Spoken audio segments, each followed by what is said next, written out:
When it comes to a lot of people, it comes down to like vibes. Like people could have whatever political take, far right, far left. And it's like at the end of the day, I'm like, do I really vibe with you?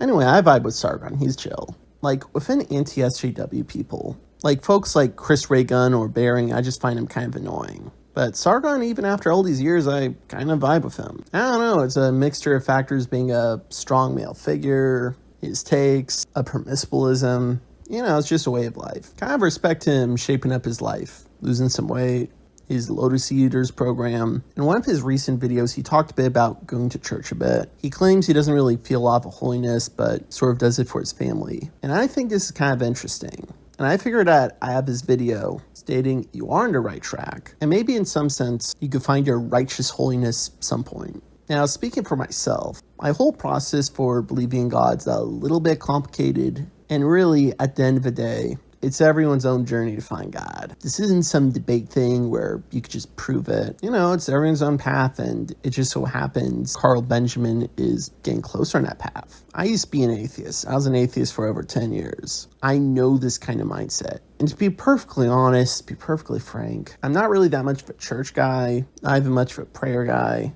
I think that process is comforting for some people, and maybe I could get more into that routine. Nonetheless, in some sense, church time could be productive for other things. A sort of contemplative time to really think of your place in cosmos. Like, for some examples, take Trump, which I know me and Sargon disagree on. Him winning, especially in 2016, was a defiance of fate. People like him don't win the presidency, and he actually did. I don't view him winning as an act of God because he's like the most righteous man. Oh God, no, not of those Epstein files. But I do kind of in that sort of way because people believed and it happened. I view this more, by the way, back when he won in 2016.